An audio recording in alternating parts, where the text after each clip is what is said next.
This episode is brought to you by Indeed. Stop waiting around for the perfect candidate.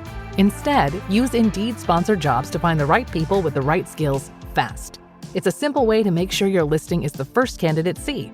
According to Indeed data, sponsored jobs have 4 times more applicants than non-sponsored jobs. So go build your dream team today with Indeed.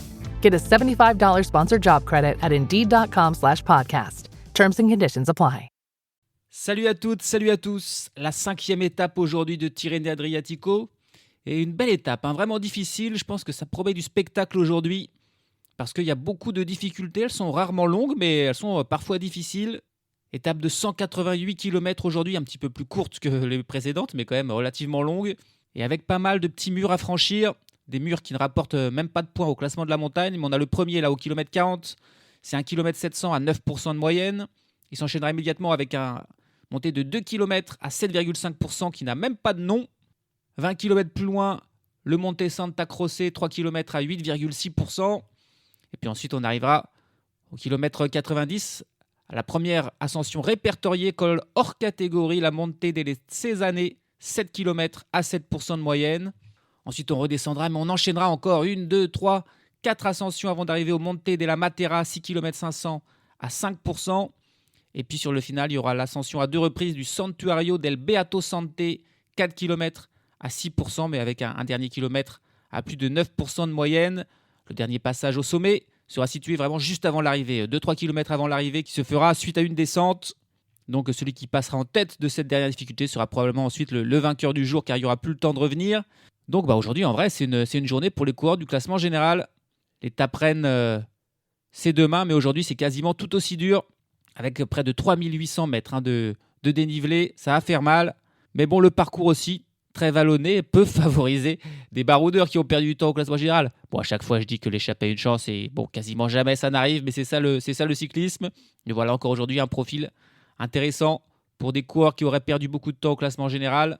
De s'affronter, peut-être faire 2 courses en un, ça c'est quand même un scénario qu'on a déjà vu par le passé. Mais voilà, aujourd'hui, Pellizzari, Del Toro, il n'y a que 2 secondes entre les deux hommes. Ça va être très intéressant comme duel entre ces deux coureurs qui sont a priori quand même les 2 favoris pour la victoire finale. Mais attention, Primoz Roglic, Matteo Jorgensen ou même Ben Illy ne sont pas encore très loin. Ils pourraient encore avoir un coup à jouer. Giulio Ciccone ou Antonio Tiberi qui ont plus de 40 secondes de retard sur Pellizzari. Il va falloir faire fort aujourd'hui, reprendre du temps pour espérer une victoire finale sur Tirreno Adriatico. Mais voilà une belle étape qui s'annonce sur cette 5e étape. Chute de Bellocchi juste devant Armstrong qui est parti dans le terrain. Et attaque de Pierre Roland. Voilà ce que nous disons depuis le début de ce Tour de France. Une chute terrible. Christopher Froome à pied. Mais quelle image du Tour. On n'a jamais vu ça. 100% cyclisme, le podcast du vélo en direct. Ça va Marion? Désolé. Allez, c'est parti, le kilomètre 0 sous le soleil plutôt. On a annoncé de la pluie, mais ça, il fait plutôt beau. Et ça part sur le chapeau de roue, évidemment, très vite. Allez, un coureur de la Movistar qui est le premier à lancer les hostilités. Roger Adria qui attaque immédiatement. Il est suivi par un coureur de la Soudal, par un coureur de la Groupama. Et puis par le reste du peloton, évidemment. Ça va être très dur aujourd'hui de sortir. On va pas pouvoir sortir comme ça, attaquer au kilomètre 0. Et hop, un petit peu, parce qu'on est les seuls à vouloir aller devant, se retrouver dans l'échappée du jour. Là, ça suit immédiatement. Peloton déjà assez étiré dans ses tout premiers mètres suite à l'attaque de Roger Adria au kilomètre 0. Il n'a pas réussi à s'échapper, à s'isoler pour l'instant avec un petit groupe. Il arrête son effort, il se retourne et ça va contrer. Et ça va être parti pour une belle bataille, je pense, pour cette échappée. Les attaques qui continuent, qui se multiplient. On est parti depuis 10 km, toujours pas d'échappée formée. A noter que 2 coureurs ont abandonné, ou plutôt n'ont pas pris le départ de cette 5e étape. C'est les Belges Xandre Maurice et Ilan Van Wilder. Qui s'arrête là, Van Wilder, c'est dommage. On attendait un petit peu de le voir bien placé dans le classement général. Il n'a pas réussi, pas en forme, peut-être malade. Il abandonne, les attaques qui continuent. Là, c'est même Mathieu Van Der Poel lui-même qui place une accélération et qui arrive grâce à sa puissance évidemment, lui à sortir un petit peu du peloton. Mais il est pour l'instant sorti tout seul. Personne qui peut le suivre. Et ça continue d'aller très très rapidement derrière. La grosse bataille. Ça n'a pas marché pour Mathieu Van Der Poel qui a été repris. On voit notamment la Groupama FDJ ou la Tudor, l'Ineos travailler en tête de ce peloton pour revenir sur Van Der Poel qui est repris. Là, il y a une nouvelle attaque, encore une fois, d'un grand nom. Là, c'est Jonathan Milan qui tente d'y aller, le sprinter de la Lidl Trek, même si quand même, c'est pas forcément une étape pour lui aujourd'hui. Pour Jonathan Milan, Et il va rapidement lui aussi être repris pour l'instant. Peloton de nouveau groupé. Ça va tellement rapidement qu'il commence à y avoir même des petites cassures là dans le peloton. Mathieu Van Der Poel qui en remet une. Il veut vraiment être à l'avant aujourd'hui. Il peut se permettre puisque au classement général il est relativement loin. Mais on n'a pas envie de le laisser partir. Il a déjà gagné 2 étapes. Van Der Poel, s'il en gagne une 3e, ça commencerait à faire beaucoup. Mais il y a des coureurs qui aussi le suivent parce qu'ils aimeraient bien être en échappée avec lui. On sait que Mathieu Van Der Poel il sera généreux dans l'effort. Même si voilà, il y a du pour, il y a du contre. Parce que quand on est dans une échappée avec Van Der Poel, on se dit que les pourcentages de remporter l'étape sont quand même compliqués. On est parti depuis 20-25 km. Ça va pas marcher pour Van Der Poel là, qui va être repris. Mais attention à ces petites cassures dans le peloton. Va falloir regrouper tout ça. En tout cas, pour l'instant, il n'y a toujours pas d'échappée. Ah, là, on a peut-être un bon coup qui vient de partir avec 5 coureurs qui ont une vingtaine de secondes d'avance. C'est un mouvement initié par Edward Planckaert, le coureur de l'Alpecin Première Tech. Il est essuyé par Johan Bou de la Cara Rural, Jack Egg de l'Ineos Grenadier, Sjord Bax de la Pinarello Q36.5 et Sean Flynn de la Team Picnic PostNL. Voilà 5 coureurs qui ont réussi un petit peu à s'échapper. Mais attention, la poursuite n'est pas finie derrière. Il y a encore d'autres coureurs qui veulent y aller, qui veulent les rejoindre. Alors qu'on s'approche de la première difficulté du jour, le Villa del Monte. 1 km 700 à 9% de moyenne. Elle est très dure, mais elle n'offre aucun point pour le classement de la montagne. Elle n'est pas répertoriée dans ce classement, alors que pourtant, ça va faire mal.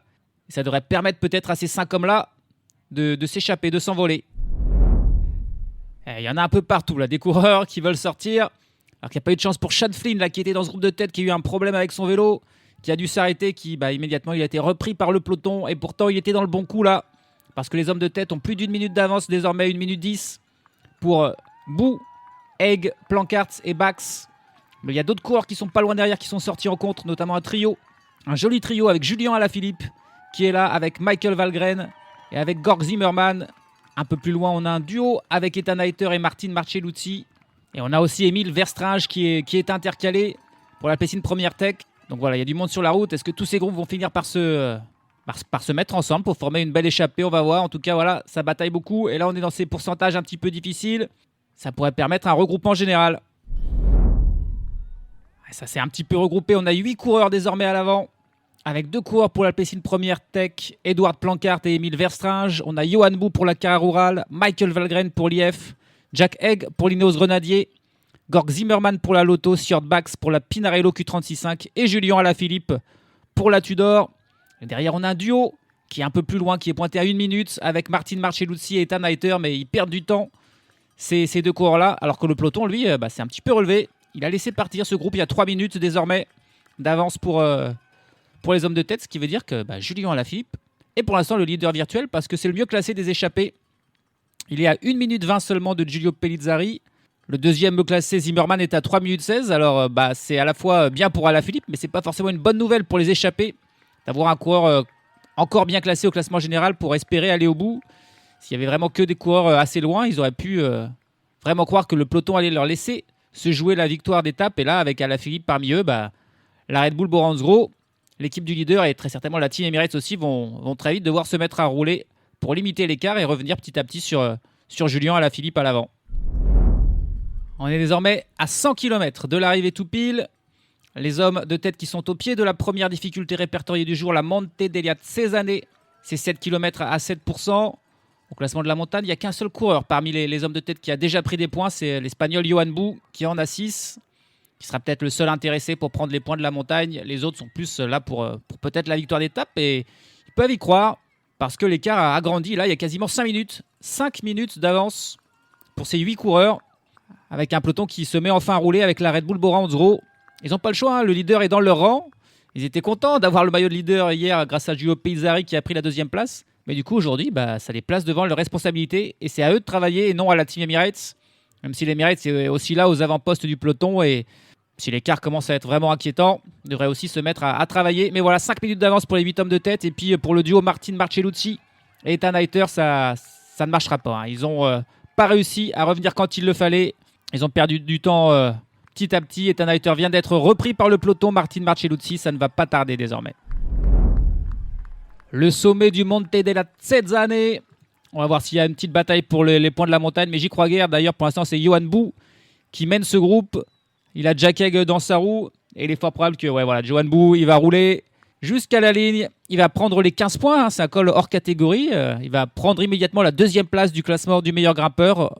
Revenir pas très loin du leader Diego Sevilla. Personne ne lui a disputé ces points-là. Tout le monde est resté dans la roue de l'Espagnol de la Cara Rural, Johan Bou. Et l'écart au sommet a légèrement diminué, mais il est encore de 4 minutes 30 pour les hommes de tête. On est à 94 km de l'arrivée. Va falloir aller les chercher pour la victoire d'étape. Et puis pour le classement général, Julien Alaphilippe, quand même, là, il pourrait faire un coup assez incroyable. En tout cas, on a le temps de faire la carrière d'un de ces hommes de tête. Et on va faire Edward Planckaert, le coureur de l'Alpecin Première Track, parce que c'est lui qui a initié le premier ce mouvement, la bonne échappée pour Edward Planckaert, coureur de 31 ans, le Belge, qui a commencé sa carrière professionnelle du côté de la Sport Vlaanderen baloise en division continentale. Puis il a rejoint l'Alpecin Phoenix quand elle était encore en Pro Tour. L'Alpecin Phoenix qui est ensuite devenue l'Alpecin Deceuninck, puis l'Alpecin Première Tech et qui évolue désormais évidemment au niveau World Tour. Une seule victoire dans sa carrière pour Edward Planckaert. C'était sur la première étape du Tour de Burgos en 2021 pour ce coureur qui est plutôt un sprinter, puncher. Il a rarement l'occasion évidemment de s'exprimer. Et il a réussi à inscrire une ligne à son palmarès. Est-ce qu'il en inscrira un jour une deuxième? C'est pas sûr. Pour cette, c'est plutôt un équipier, Edward Planckaert, surtout dans cette équipe de l'Alpecin où on ne travaille que pour Van der Poel et pour Jasper Philipsen. Il a fait 7 fois des grands tours, une fois le Tour de France, 2 fois le Giro et 4 fois la Vuelta. Il a quand même allé chercher des podiums. 3e d'une étape sur le Giro et 3e d'une étape sur la Vuelta. C'était à chaque fois l'an passé. Il est passé pas loin d'un gros coup. Sur le Giro, c'était suite à une échappée remportée finalement par Nico Dens. Et sur la Vuelta, c'était un sprint massif remporté par Ben Turner. Il avait mené Jasper Philipsen et fini juste derrière lui en 3e position. Et puis sur les monuments, 3 fois Paris-Roubaix et 4 fois le Tour des Flandres. Voilà, on l'emmène sur les classiques pavés. Edward Planckaert, 34e l'an passé sur Paris-Roubaix comme meilleur résultat. Évidemment, sur ce genre de course, il n'est pas là pour lui, il est là pour Mathieu Van Der Poel. Et aujourd'hui, il y a Van Der Poel dans son équipe, mais il est à l'avant. Pour une fois, il peut penser à lui. Et en plus, il a un équipier en la personne d'Emile Verstraete. Donc on va voir lequel des deux sera le choisi pour aujourd'hui pour aller le plus loin possible. Et il devrait aller loin cette échappée parce que voilà, ils ont beaucoup d'avance. Il y a de l'espoir. Alors, bien sûr, il y a souvent de l'espoir. À chaque fois, je dis il y a de l'espoir et jamais ça marche. À chaque fois, j'y crois. Et je suis meurtri de voir qu'ils sont repris sur la fin. Là, il y a encore quand même des grosses difficultés à franchir. Le peloton qui ne peut pas laisser partir cette échappée à cause de Julien Alaphilippe. C'est vrai que s'il n'y avait pas Alaphilippe, j'y croirais un peu plus pour ces hommes de tête. Là, il n'y a pas le choix. Derrière, il faut rouler, il faut revenir dessus. Edward Planckaert avec Emile Verstraete, avec Johan Bou, Michael Valgren, Jack Egg, Gorg Zimmermann, Sjord Bax et Julien Alaphilippe. 4 minutes 30 d'avance. Il reste 90 km à faire. Le suspense est entier. 66 km de l'arrivée. On va arriver à un petit sprint intermédiaire. Là, il y aura 3 secondes à prendre. Peut-être pour Julien Alaphilippe, qui est le seul bien classé au classement général. Gorg Zimmermann aussi quand même. Mais l'écart qui ne diminue pas. 4 minutes 44, il a même un petit peu grandi. Danny Van Poppel pour la Red Bull Boransro en tête de ce peloton qui roule. Mais la Red Bull, là, ils n'arrivent pas du tout à reprendre le moins de temps sur les échappées. Ça pourrait presque commencer à devenir inquiétant pour le peloton quand même, là. Alors que Julien Alaphilippe, là, qui prend la tête, il va peut-être faire comme Johan Bou au sommet de l'ascension, simplement en passant son relais, prendre le maximum qu'il y a à prendre ici, à savoir 3 secondes en plus de 5 petits points. Mais c'est surtout les secondes qui vont l'intéresser. Et voilà. Julien Alaphilippe qui passe en tête et qui prend donc 3 petites secondes sans avoir besoin de se primter du tout. Bien joué Alaphilippe. 3 secondes, il a plus que 1 minute 17 de retard sur Giulio Pezzari. Sachant que là, il a 4,45 d'avance. 65 km encore à faire. Va vraiment falloir que le peloton s'active dans les 3 ascensions qui restent. Le Monte della Matera et les 2 ascensions du Santuario Beato Santé. Il va falloir vraiment accélérer le rythme pour revenir sur ces échappées. On va arriver au sommet du Monte della Matera. L'écart qui a commencé à diminuer, ça y est vraiment pour les échappées. Mais pourquoi? Parce que la team Emirates s'est mis à rouler dans le peloton. Parce que la Red Bull, ils n'arrivaient pas du tout à reprendre du temps. Désormais, il reste encore un petit peu d'avance. Mais voilà, 3 minutes et 15 secondes d'avance pour les 7 hommes de tête. Parce que Johan Bou, il fait l'élastique là. Il est pointé 10-15 secondes derrière. Malheureusement, il ne va pas réussir à prendre 2 points. Il donne tout ce qu'il a pour tenter de revenir. Il a été lâché dans les pourcentages un petit peu plus durs. Là, c'est plus roulant. Il est pas loin derrière, mais non, il ne parviendra pas à revenir avant le sommet, Johan Bou. C'est un peu cruel, les 7 de devant qui ils vont pas l'attendre non plus. Ils se soucient peu des points de la montagne. Ça ne les dérangerait pas si Johan Bou était là pour prendre les points. Mais fallait qu'il soit là. Et non, voilà. C'est les deux coureurs de l'Alpecin Première Tech qui passent en tête. Johan Bou va peut-être réussir à rentrer dans la descente sur les autres parce qu'il est vraiment pas loin derrière. Il n'a pas réussi à prendre 2 points. Il doit être extrêmement déçu là. C'est vraiment dommage de rater ça. On est à 45 km de l'arrivée désormais. Et on va entrer dans le circuit final avec donc la double ascension du Santuario Beato Santé. La première aura lieu dans une quinzaine de kilomètres. Et le peloton qui roule fort derrière avec la Team Emirates. On voit aussi la NSN ou l'Uno-X aux avant-postes. Probablement plus pour placer leur leader qu'autre chose dans ces petites routes étroites en arrivant au sommet pour être bien placé ensuite dans la descente qui s'en va bientôt commencer aussi pour le peloton. Edward Planckaert qui s'est sacrifié là pour Emile Verstringe. Ça fait plusieurs kilomètres qu'il était en tête, qu'il roulait dans ce groupe d'échappés et vient de se relever. Ils ne sont plus que 5 puisque Johan Bou n'a finalement jamais réussi à rentrer sur la tête de la course et que Sjord Bax, coureur de la Pinarello Q36.5, a été malheureux. Il a été victime d'une crevaison. Et là, on a une accélération de la part de Julien Alaphilippe. On est dans le Santuario Beato Santé, le premier des 2 passages, 27 km de l'arrivée. L'écart qui a sérieusement diminué avec le peloton, même s'il est encore intéressant. 2 minutes 20. La Team Emirates qui travaille très forte derrière, qui croit en Del Toro aujourd'hui pour l'étape et aussi pour reprendre du temps à Giulio Pellizzari. Mais on suit pour Michael Valgren, pour Zimmermann, pour Jack Haig et pour Emile Verstringe cette attaque de Julien Alaphilippe, ou plutôt cette accélération un petit peu. Et dans le peloton, tiens, c'est de manière assez étonnante, la Bahrain Victorious là, qui vient se placer un peu aux avant-postes. Alors qu'Antonio Tiberi semble pas au mieux, il est le dernier de ce groupe qui a diminué. Le peloton, c'est plus vraiment un peloton, ils sont encore peut-être 30 coureurs. Il reste les principaux leaders du classement général, les grimpeurs. Il reste bien sûr Mathieu Van Der Poel. Mais la Bahreïn, c'est pas vraiment à eux de rouler. Ils ont quand même Santiago Buitrago, c'est une bonne étape pour lui. Voilà, d'ailleurs, la Team Emirates qui reprend les choses en main avec Kevin Vermarke, avec Félix Großschartner. Ils sont en train de reprendre. Tiens, le duo Johan Bou et Sjord Bax, voilà, qui sont repris. Et tiens, devant, c'est Michael Valgren qui cette fois-ci place une attaque. Eh ouais, attention, on s'entend plus. Ça y est, dans cette échappée, on tente des coups en solitaire. Il a fait un bel écart, Michael Valgren, mais Julien Alaphilippe, il semble en forme. Il est en train de lui revenir dessus, alors que c'est plus compliqué pour Haig, pour Verstringe et pour Zimmermann.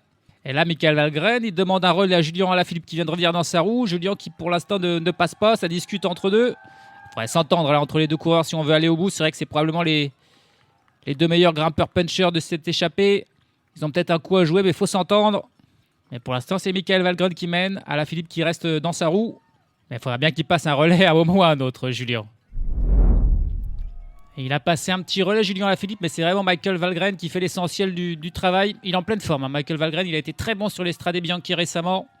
C'est lui qui est passé en tête du Santuario Beato Santé avec Alaphilippe dans sa roue. Et puis les 3 poursuivants, ils sont pas loin, ils sont 15 secondes derrière. Emile Verstringe, Jack Haig, Georg Zimmermann. Et l'écart avec le peloton qui est un petit peu stabilisé, là, 2 minutes et 5 secondes. On est désormais dans la descente. Et il y a encore des petites remontées. Hein. Ça fait vraiment que monter, descendre. C'est une étape très très difficile. Et puis ensuite, il y aura le dernier passage de ce Santuario Beato Santé avant la descente finale. Et les 200-300 derniers mètres qui sont aussi en montée. Est-ce que le duo Valgren-Alaphilippe va réussir à résister jusqu'au bout au retour du peloton? Ils ont quand même 2 minutes d'avance à 20 km de l'arrivée. Il y a vraiment possibilité d'aller au bout pour ces deux-là. Et on a la première accélération là dans le peloton, dans le groupe des favoris derrière avec Tobias Aland Johannesen qui en met une. Il est assez loin au classement général, Johannesen. Il est 12e à 51 secondes. On va donc pas réagir immédiatement du côté de la Team Emirates. Et ça réagit pour Thymen Arensman, ça réagit pour Richard Carapaz. Voilà, c'est les coureurs un petit peu loin au classement général qui tentent de sortir là. On est à 15 km de l'arrivée. Ces hommes ont 1 minute 50 de retard sur le duo Julien Alaphilippe, Michael Valgren, et ça y est, ça travaille bien entre les deux. Julien Alaphilippe, il a besoin d'un petit temps de repos vraiment très relatif, mais ça y est, ça collabore. Tout se jouera vraiment dans cette dernière ascension. On va voir s'ils seront capables de résister quand Del Toro va forcément se mettre lui aussi à accélérer. Ça va revenir très vite, mais ils ont suffisamment d'avance pour y croire quand même.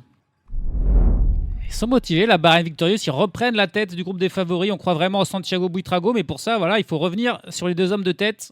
Et c'est Pello Bilbao qui fait le train, qui roule très vite. L'écart qui diminue encore, plus qu'1 minute 16 pour le duo Michael Valgren, Julien Alaphilippe. On est à 7 km de l'arrivée. On va bientôt attaquer la dernière difficulté du jour. On a toujours intercalé le trio Verstringe, Haig, Zimmermann, mais eux, ils vont être repris à un moment donné par le peloton. Ils sont pointés à 45 secondes de la tête de la course. Ça promet vraiment cette dernière ascension là. Ça va attaquer de partout, c'est sûr. Et Michael Valgren, là, dès le pied, qui accélère. Et Julien Alaphilippe qui ne va pas pouvoir suivre cette accélération du cours de l'IF Education Easy Post. Il semblait bien le plus fort et il est définitivement le plus fort, Michael Valgren. Pour Julien Alaphilippe, là, c'est compliqué. Il est distancé par Michael Valgren qui file. Alors, est-ce qu'il file vers la victoire? On ne sait pas parce que le peloton est à 1 minute derrière. Mais en tout cas, s'il y en a un qui gagnera de l'échappée aujourd'hui, ce sera Michael Valgren. Julien Alaphilippe, il faut qu'il s'accroche. Il peut faire un bon coup quand même au classement général. Mais il s'en est débarrassé assez facilement, Michael Valgren. Dès le début, dès les premiers gros pourcentages, le Danois qui est parti. 5 km 500 de l'arrivée. Et donc un homme seul en tête désormais, Michael Valgren. Et dans les groupes des favoris, on a l'accélération de Primoz Roglic, suivi par Santiago Buitrago et par Richard Carapaz. Del Toro qui réagit avec un petit peu de temps de retard, accompagné par Jorgenson, par Tobias Aland Johansson, Pellizzari, Ciccone, Ben Illy. Voilà le groupe qui est en train de s'échapper. Isaac Del Toro qui revient et qui prend la tête de ce groupe. Ça fait lâcher quelques coureurs. Antonio Tiberi était déjà lâché depuis un petit moment. Là, on voit Valentin Madouas, André Vendramé, Mathieu Van Der Poel aussi distancé. Ça ne sera pas pour lui aujourd'hui. Del Toro qui continue son effort. Il est suivi par Tobias Aland Johansson, Santiago Buitrago, Jorgenson, Roglic, Pellizzari, Richard Carapaz et Ciccone. Ouais, les seuls coureurs qui sont encore là dans ce groupe de favoris. Ils sont pointés à 46 secondes désormais de Michael Valgren. Ils sont en train de revenir. Mais on est à 5 km de l'arrivée. Mais les 3 derniers kilomètres sont en descente. Donc là, il faut qu'ils tiennent jusqu'au sommet, Michael Valgren, et ce sera bon.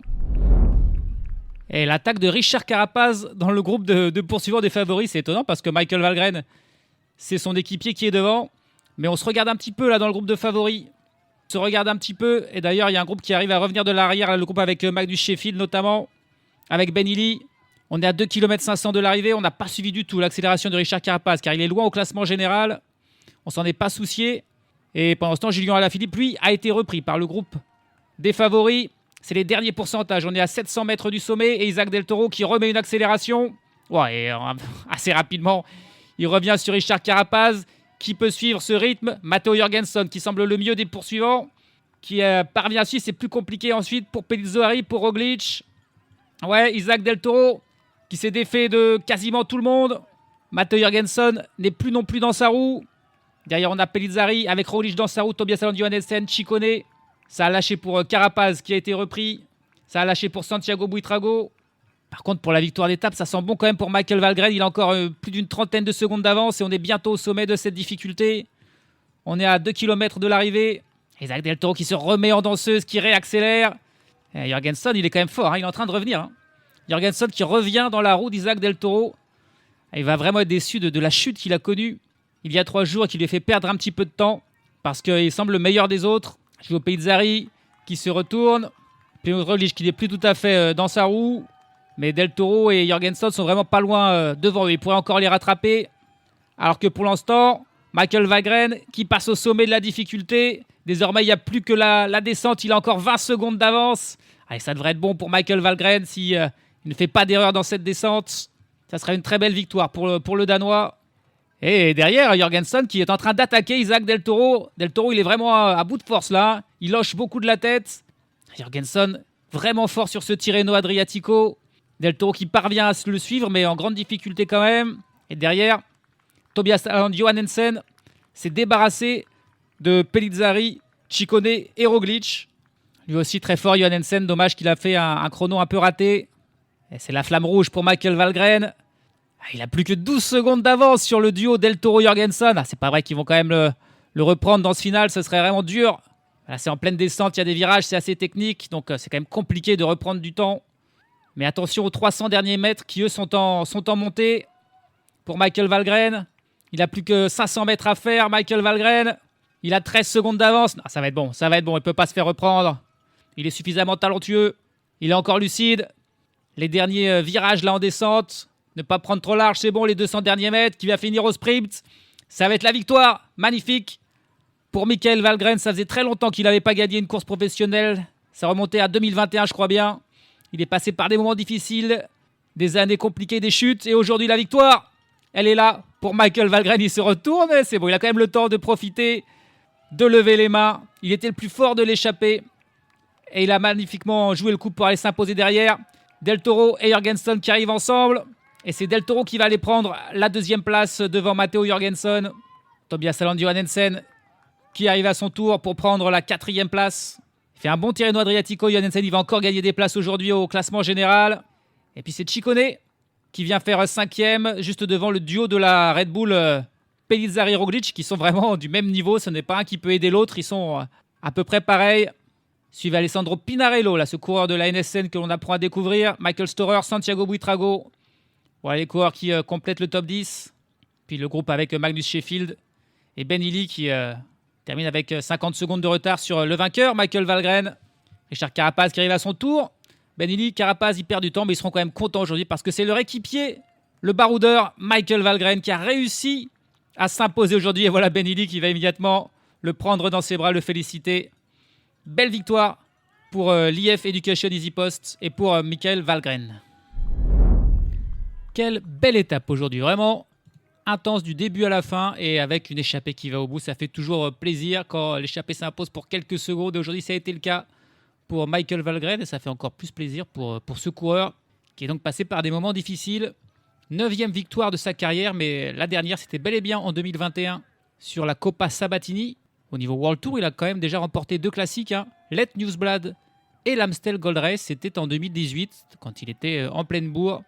Mais voilà une grosse chute en 2022 sur la route d'Occitanie.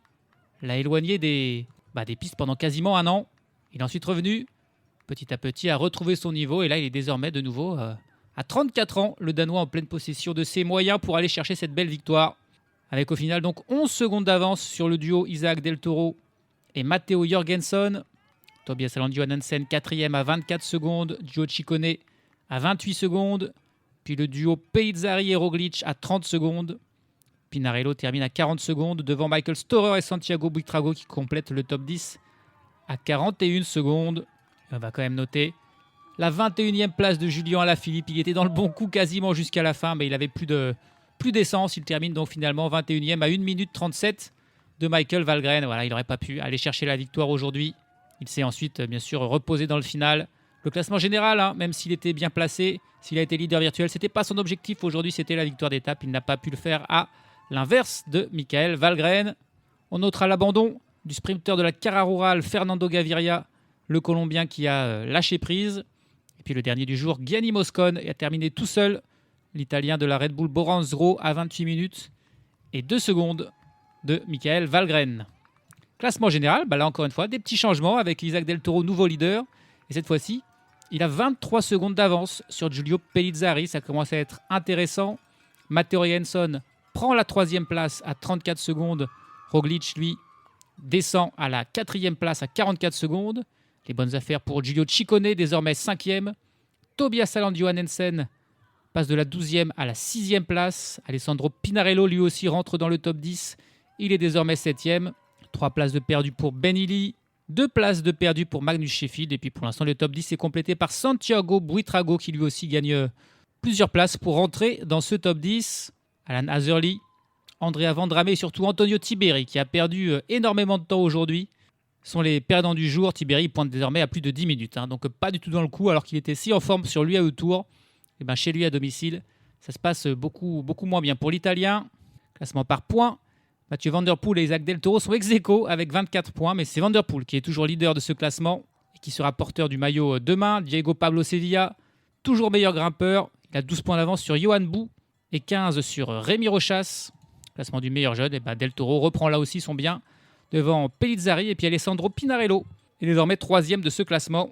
Italien de 22 ans qu'on ne connaissait pas trop quand même avant ce Tirreno Adriatico et qui a fait une bonne performance.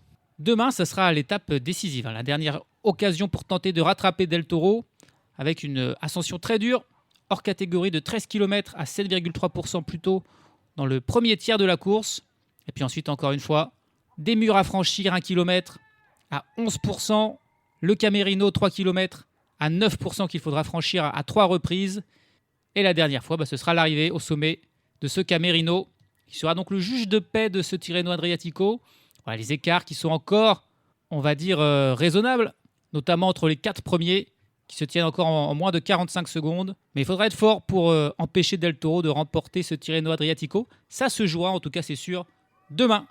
Salut à tous, salut à toutes.